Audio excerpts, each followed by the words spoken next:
Moje srečanje z Jezusom pred 24 leti po hudi prometni nesreči, katera je meni utrdila vero, poglobila vero, in v tej nesreči sem bil nekaj časa klinično mrtev. Zapustiš ta svet, niso bile to nebesa, to je bil nek vmesni prostor, ker sodba bo ob ponovnem Jezusovem prihodu, ko bo sodil živim in mrtvim. Tam, kjer sem bil pa jaz, so pa že ljudje, to je novi svet. Zelo lepo se to vidi v filmu Gladiator, kjer on na koncu, ko ga ubijejo, odide skozi vrata v steni, vrata na drugi svet, ne v nebesa, temveč na drug svet. Jaz sem pa od tam prišel pa nazaj, taka je bila Božja volja. Lahko pa samo to povem, da mi je bilo izredno lepo tam, izredno lepo, ker tam ni tega časa, kot je tukaj, tam nima ura 60 minut, tam ni vroče, ne hladno, tam je drugi svet, novi svet, taka, kot nam je pripravil nebeški Oče. In zaradi te lepote na drugem svetu se splača na tem svetu potrpeti, tudi za to ceno, če te zaradi Jezusa ali za krščanske vere ali zaradi pokončne drže zasmehujejo, zapostavljajo, pa ne bo to v šoli, na delovnem mestu ali na ulici ali kjerkoli. Kaj je že Jezus dejal? Blagor tistim, katere zaradi mene zasmehujejo. Božja volja je bila, Božji načrt je bil, da se vrnem nazaj. Tukaj smo imeli 3 sklope ljudi v bolnici, kateri so skrbeli za mene, da sem se lahko rehabilitiral, pozdravil.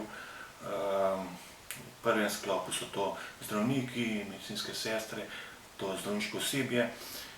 Drugi sklop je zakonec, otroci, sorodniki, prijatelji, znanci. Tretji sklop, kateri je pa v tem govoru najbolj pomemben, so pa ljudje, ki ti prinašajo duhovno hrano. To so pa bolniški duhovniki. Takrat, ko sem bil jaz, so bili bolniški duhovniki gospod Šlibar, gospod Turšič in gospod doktor Štupnikar, slednje dva sta že pokojna.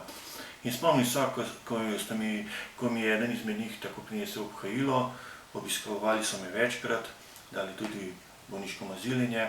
Veste, bolniško maziljenje ni samo na oni svet. Bolniško maziljenje je tudi za na ta svet, za življenje. Kot da če v bolnici srečate duhovnika, to ne pomeni, zdaj bo pa nekdo umrl. Ne, prinesel pa življenje. In ko sem bil enkrat zelo slab v zdravju, nobene energije, kot bi duhovnik začutil mojo neko pasivno katoliško držo, upam, da sem prav povedal, pa reče, veš kaj, Tone, če si do zdaj sam prenašal tak križ in te bolečine, pa zdaj še prosti tega Jezusa, ki ga boš prijel v hostiji, naj pa še Jezus pomaga ti križ nositi. 2 bosta pa lažje nosila, če si do zdaj sam nosil, zdaj 2 bosta pa lažje. In točno to se mi je zgodil, križ je postal prijetnejši, breme je bilo lažje. Seveda se je pa treba za to priporočati in tudi zahvaljevati, da imamo zdravnike, da imamo družino, da imamo bolniške duhovnike, da imamo Jezusa in tudi nebeški materi priporočati. Poglejte, naši predniki so v tej lepi Sloveniji, koliko cerkva so posvetili Mariji, koliko kapelc. Marija ima rada, da jo obiščemo, ne da sameva po hribih, tam, kjer so cerkve postavljene, po kapelcih. Marija ima rada, da jo obiščemo, da ji prinesemo tudi svoje probleme, svoje želje.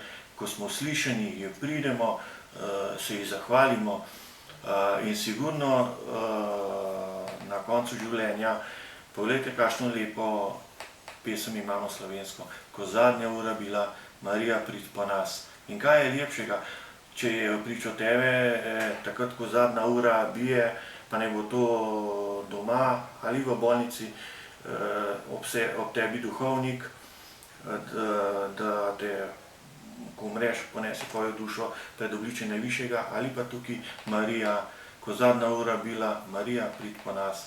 In če bomo mi na tem svetu veliko dobrih del naredili, nam bodo ta dela šteta v zadoščenje, če smo imeli kakšen greh. In sigurno Marija takrat ne bo na nas pozabila, če mi na tem svetu za časa življenja ne bomo pozabili na njo. In sigurno bo ona nas pospremila dušo pred obličje Najvišjega, tam bi zaročila sinu in sigurno kakšno dobro besedo za nas rekla. In sigurno Jezus ne bo pozabil na nas.